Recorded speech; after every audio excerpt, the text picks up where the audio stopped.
ప్రభువు ఘనమైన నామమునకు మహిమ కలుగునుగాక. మన ప్రభువును రక్షకుడునునైనా యేసుక్రీస్తుల వారి యొక్క ప్రశస్తమైన నామమునకే మహిమ, ఘనత, ప్రభావములు యుగ యుగములకు కలుగునుగాక. సర్వాధికారి అయిన దేవుడు ఆయన గొప్ప కనికరమును బట్టి మరొక శ్రేష్టమైన శుభదినములో ఈ రీతిగా దేవుని మాటలు ధ్యానము చేయుటకు దేవుడిచ్చిన ఈ గొప్ప సదవకాశమును బట్టి దేవునికి ఎంతగానో స్తుతులు చెల్లించబద్దులమై ఉన్నాము. అదే సమయంలో దేవుని వాక్యం వినుటకు దేవుని పాదముల చెంత కూడి వచ్చిన దేవుని ప్రియబిడలైన మీ అందరికీ ప్రభు అయిన యేసుక్రీస్తు పేరట శుభవందనములు తెలియచేయచ్చు ఉన్నాను. ప్రభునందు ప్రియులారా, దేవుని వాక్యమును ప్రేమించి దేవుని సన్నిధానానికి వచ్చిన మిమ్మలను, మీ కుటుంబములను నా ప్రభు అయిన యేసుక్రీస్తు నిండారులుగా దీవించునుగాక. ఎట్లా ఆమెను అంటున్నారు? మిమ్మల్ని దీవించునుగాక అనడంలో ఆమెనుంది. మీ కుటుంబాలు ఫోన్లు చూసుకుంటా, టీవీలు చూసుకుంటా అంటే వాళ్ళకి ఎట్లా దీవెనలు వస్తాయి? మంచాల మీద పడుకొని నిద్రపోతుంటే ఎట్లా దీవెనలు వస్తాయి? బైబిల్ చెప్తుంది కదా, తండ్రులు ద్రాక్ష కాయలు తినగా పిల్లల పళ్ళు పులియును అంటున్నారే మీరు. అది జరగదు. ఎవరు చేసుకున్నది చెప్పండి వారికి. మేము అందరూ దీవించబడాలని ఎందుకు అంటాము అంటే, మీరు అందరూ కుటుంబ సమేతంగా దేవుని సన్నిధిలో ఉండాలని అంటాం. మీరు ఆమెన్ అంటున్నారు అంటే అబద్ధమే కదా అది. మీరేమో మందిరానికి వచ్చి కూర్చుంటున్నారు, లేదా మీరేమో టీవీ దగ్గర కూర్చున్నారు, మీరేమో వాక్యం దగ్గర కూర్చున్నారు. మీ వాళ్ళు ఎక్కడున్నారు? అందుకే ప్రియులారా, యెహోషువ అన్నాడు, నేనును నా ఇంటి వారును మేము నీతి సూర్యుని కొలుస్తాం, మా ఇంటిల్లిపాది మేము దేవుని సన్నిధిలో ఉంటామని చెప్పారు. అలాగ ఉన్నారు, దీవించబడ్డారు, మనకు మార్గదర్శకంగా ఉన్నారు. కాబట్టి ప్రియులారా, ఎప్పుడు గుర్తుపెట్టుకోండి, కష్టపడాల్సిన సమయంలో కష్టపడకపోతే, కష్టపడే సమయంలో సుఖపడితే, సుఖపడాల్సిన సమయంలో ఏం చేస్తారు? కష్టపడతారు. ఇప్పుడు మీరున్నారు, కష్టపడి చదవాలి. ఇప్పుడు చదివారనుకోండి, ఒకరోజు సుఖపడతారు. ఇప్పుడు సుఖపడారనుకోండి, ఒకరోజు చాలా కష్టపడతారు. అలాగే ప్రార్థించాల్సిన సమయంలో ప్రార్థన చేయాలి, దేవుని స్తుతించే సమయంలో స్తుతించాలి, దేవుని ఆరాధన చేసే సమయంలో ఆరాధన చేయాలి. ఏ సమయము దానికి ప్రాధాన్యతనిస్తే తగిన కాలమందు, ప్రభు అదే చెప్పింది కీర్తనలు 1లో, ఆకు వాడక తన కాలమందు ఫలమిచ్చి చెట్టు వలె నుండును, అతడు చేయునదంతయు సఫలమగును. ఇప్పుడు తర్వాత మనం వేరు సందేశాలు ఎలాగ ధ్యానం చేద్దామంటే, యేసు యొద్దకు ఎలా రావాలి అది ఇప్పుడు ధ్యానం చేద్దాం.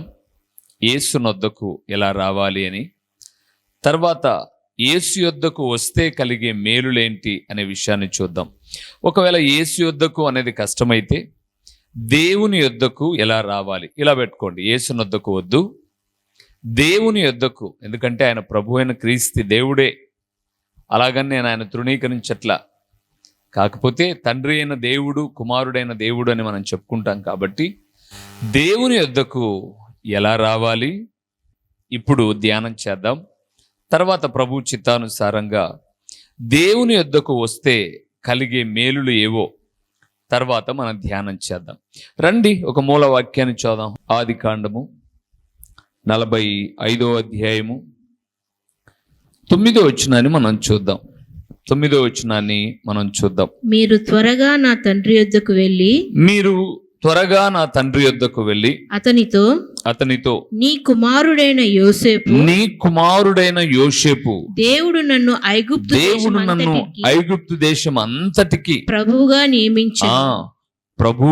నియమించెను. నా యొద్దకు రమ్ము. ఆ మాట అండర్లైన్ చేసుకో. నా యొద్దకు రమ్ము, అక్కడ ఉండవద్దు. చాలు. ప్రభునందు ప్రియులారా, యోసేపు ఐగుప్తు దేశమునకు బానిసగా అమ్మబడ్డాడు. బానిసగా ఉన్నటువంటి తను నీతిగా బ్రతికాడు, యథార్థంగా బ్రతికాడు. అందుకే దేవుడు అతనికి తోడుగా ఉన్నాడు. తగిన సమయంలో ఆ దేశ ప్రధాని అయిపోయాడు. ఆ దేశాన్ని కరువు కోరల నుంచి, ఆ చుట్టుపక్కల ప్రాంతాలన్నిటినీ రక్షిస్తూ ఉన్నాడు. అన్నలు ధాన్యం కొనడానికి వచ్చారు. అన్నలను యోసేపు గుర్తుపట్టాడు, కానీ అన్నలు యోసేపును గుర్తుపట్టలేదు. ఇలాగ 1-2 సార్లు అయిన తర్వాత అన్నలకు తన్ను తాను కనపరుచుకున్నాడు. నేనే మీ తమ్ముడైన యోసేపును, మీ ప్రాణ రక్షణ నిమిత్తమై దేవుడు నన్ను ముందే ఇక్కడికి తీసుకొని వచ్చాడు అన్న విషయాలు చెప్పిన తర్వాత వాళ్ళు భయపడితే భయపడమాకండి, ఇది దేవుడు ముందుగానే ప్రణాళిక సిద్ధపరిచాడు. మీరు వెళ్ళి నా తండ్రిని పిలుచుకురండి, అతనితో మీరు ఏం చెప్తారు అని అంటే, దేవుడు నన్ను ఐగుప్తు దేశం అంతటికి ఎలాగ నియమించాడు? నన్ను ప్రభువుగా నియమించాడు. అంటే ఈ దేశానికి నేను ఒక దేవుడులాగా ఉన్నాను.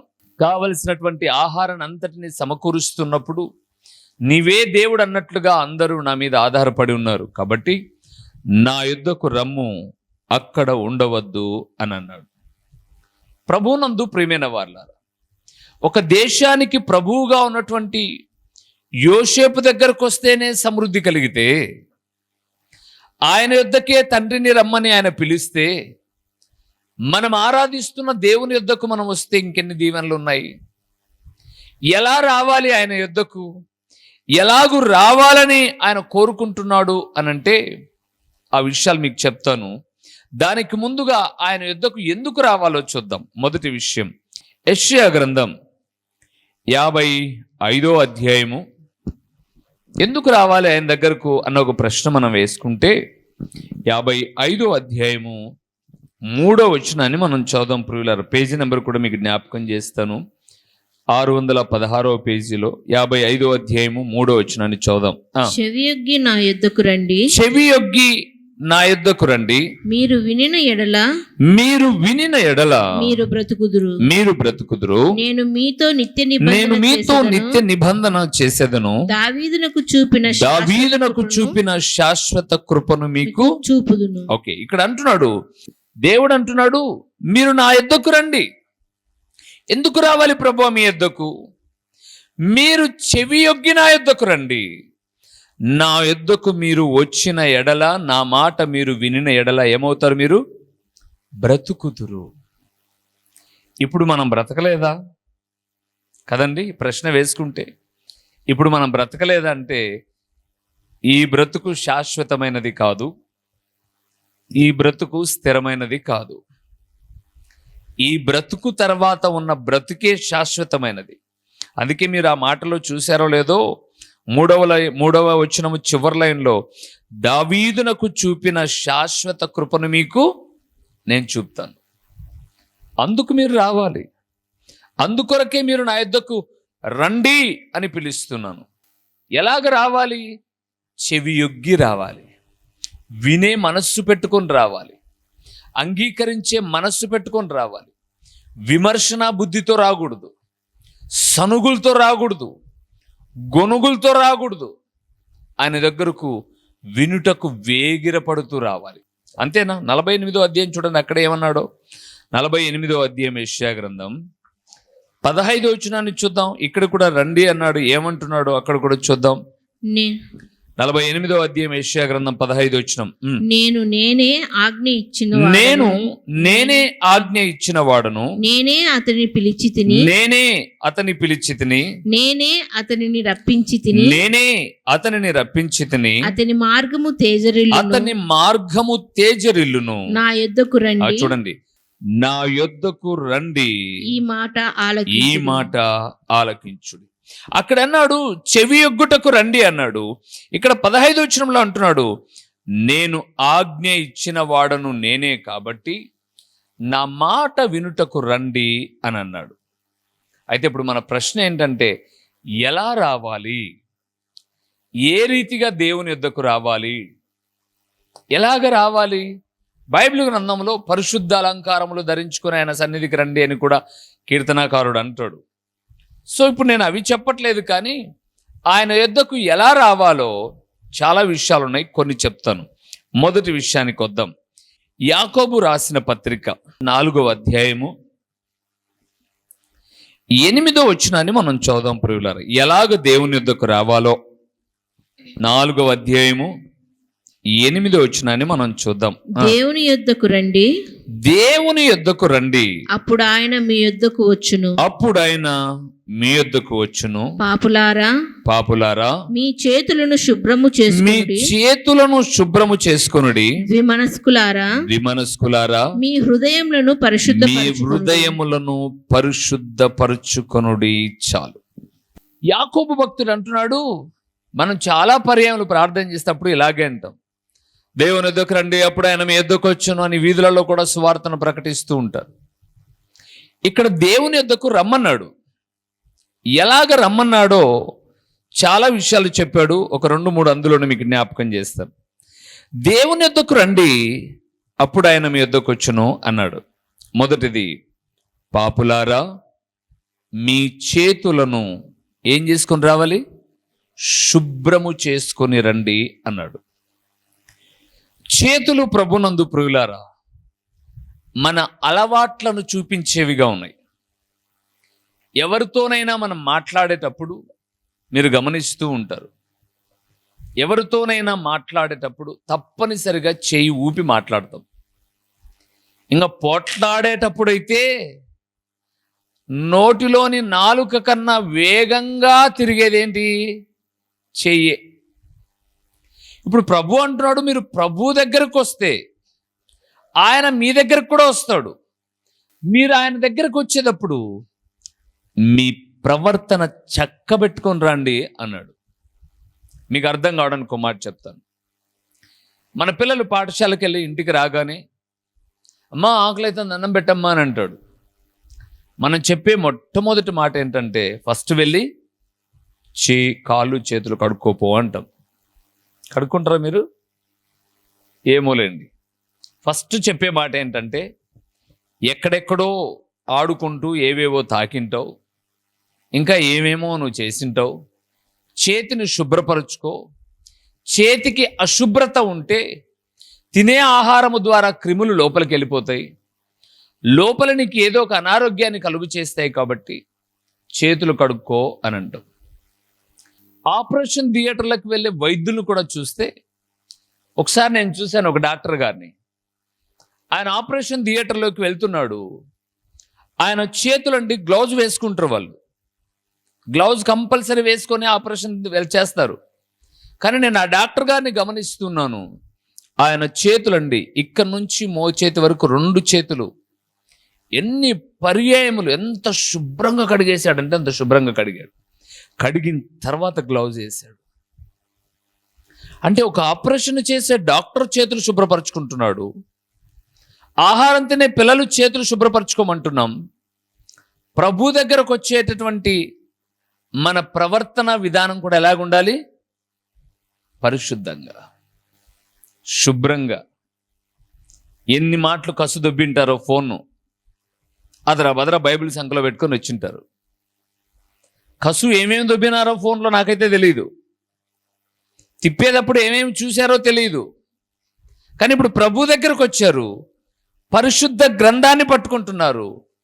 అపరిశుభ్రమైనటువంటి దానితో పరిశుభ్రమైనటువంటి గ్రంథాన్ని చేబునేటప్పుడు కూడా మీ చేతులు శుభ్రం పరుచుకొనుడి అన్నాడు. రెండవది, దేవుని దగ్గరికి ఎలాగ రావాలట? ద్విమనస్కులారా అన్నాడు. దేవుని మందిరానికి వచ్చి ఎప్పుడు వచ్చినా కూడా, దేవుని దగ్గరికి ఎప్పుడు వచ్చినా కూడా 2 మనసులతో రాకూడదు. ఎట్లొస్తామన్నా 2 మనుషులతో? ఒక మనిషి అంటారా?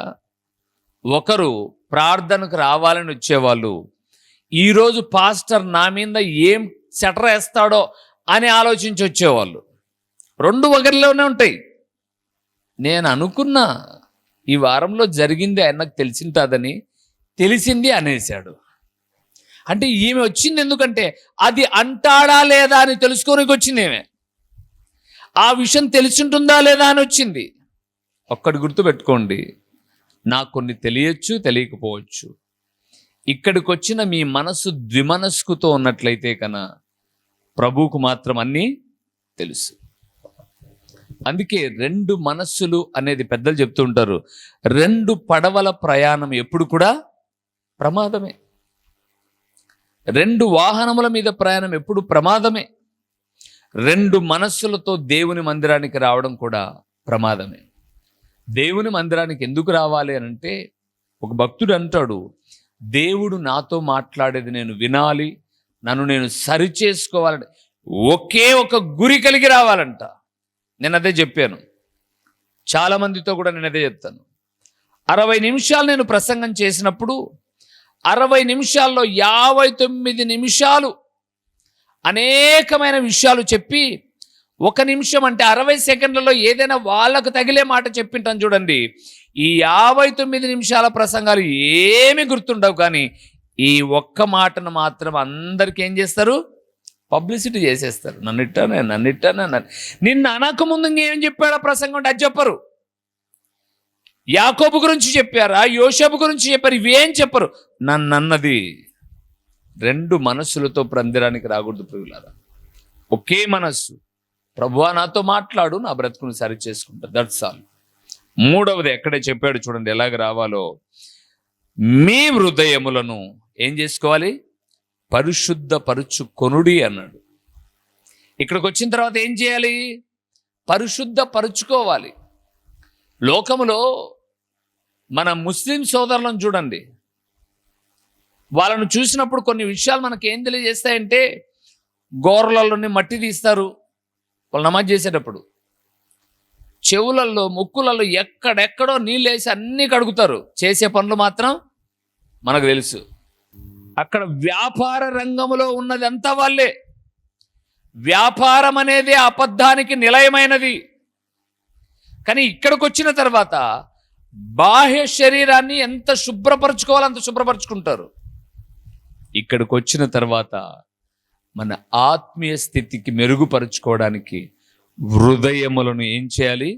శుద్ధి చేసుకోవాలంట ప్రియులారా. అందుకే అక్కడ అన్నాడు చూడండి, మొదటిగా మీ చేతులను శుభ్రపరచుకున్నాడు అన్నాడు. ద్విమనస్కులారా, మీ హృదయములను ఏం చేయాలి? మీరు పరిశుద్ధపరచుకోండి. దేవుని సన్నిధానానికి ఎలా రావాలి అంటే, మనల్ని మనము పవిత్రపరచుకోవడానికి రావాలి ప్రియులారా. పరిశుద్ధపరచుకోవడానికి రావాలి. నీళ్ళ దగ్గర నిలబెట్టిన పాత్రలు శుభ్రపరుస్తాం మనం. వాషింగ్ మిషన్లో వేసిన బట్టలు శుభ్రపడాలని కోరుకుంటాం. ఊరికే శుభ్రం అవుతాయా? పాత్రలు ఎంత శుభ్రపరచాలి? దానిలో ఉన్న మస్టంతా పోవడానికి నీ చేయి అరిగిందాక రుద్దుతావు. నీ చేతిలో ఉన్నటువంటి ఆ పాత్ర మెరుగు వచ్చేంత వరకు రుద్దుతావు. అలాగే ఒక వాషింగ్ మిషన్లో బట్టలు వేస్తే దానిలో వేయాల్సినటువంటి అన్ని వేసిన తర్వాత ఆ మిషన్లో ఉన్నటువంటి చక్రాల చేత రాపిడవుతుంది. అప్పుడు దానిలో ఉన్నటువంటి మస్టు బయటకు వస్తుంది. ఇవన్నీ నీకు తెలుసు, కానీ దేవుని ఎదుట నువ్వు శుభ్రపరచడానికి సేవకుడు నిన్ను తోమకూడదు, రుద్దకూడదు కదండి. తోమకూడదు, రుద్దకూడదు. అట్లొచ్చి మట్టి కాకోకుండా వెళ్ళిపోవాలనుకుంటాం. కాదు, దేవుడు అంటున్నాడు, హృదయములను శుభ్రపరచుకొనుడి.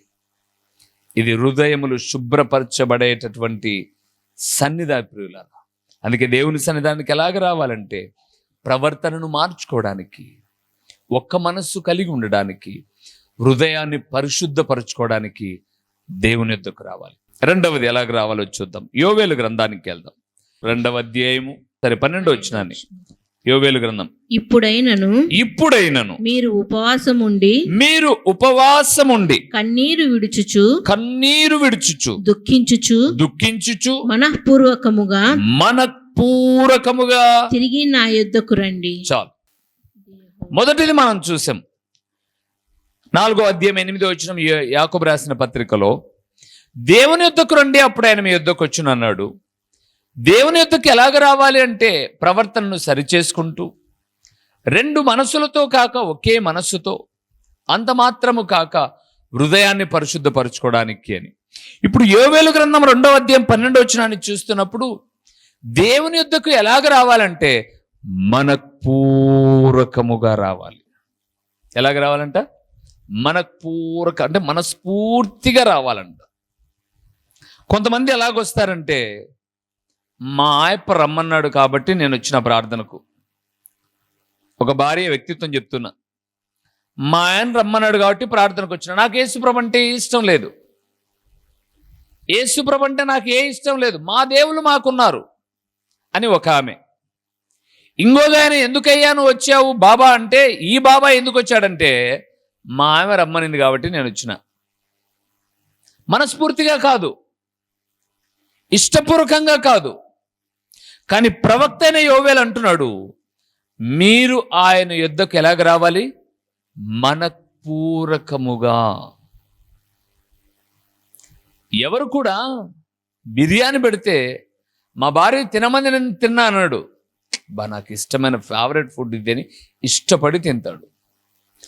దేవుని మందిరానికి లేదా దేవుని సన్నిధానానికి వచ్చేటప్పుడు కూడా నా తండ్రి సన్నిధానానికి నేను వెళ్తున్నాను అని ఇష్టపూర్వకంగా రావాలి ప్రియుల, ఇష్టపూర్వకంగా. కొంతమంది మందిరానికి కూడా కష్టంగా వస్తారు, ఎందుకంటే రాకపోతే అడుగుతారేమో, ఇంత మనం కూడా చందా ఇచ్చాం ఇప్పుడు ఆగిపోతే ఎట్లా, మనం ఇక్కడే రక్షించబడ్డాం పోకపోతే ఎట్లా, మన పెళ్ళి ఇక్కడే అయింది, మన పిల్లల పుట్టినరోజులు ఇక్కడే అయ్యాయి, ఇలాగొచ్చే బాపతి. అది కాదు దేవుని దగ్గరికి రావడం. దేవుని సన్నిధానానికి రావడం అంటే మనస్ఫూర్తిగా, ఇది నా తండ్రి ఇల్లు. అందుకే నెహెమ్యా గ్రంథము 9వ అధ్యాయము 30 చివరి లైన్కి వెళ్తే అక్కడ అంటాడు, మేము మా దేవుని మందిరమును విడిచిపెట్టము అంటారు వాళ్ళు. మేమెందుకు విడిచిపెడతాం? అవును, గద్దిస్తారు మా మేలు కొరకు. అబ్బా, కొంతమంది చెప్పి మాట ఎట్టుంటే భలే తీయగుంటాయి ప్రియులారా. ఆచరణ మాత్రం చాలా దూరంగా ఉంటుంది.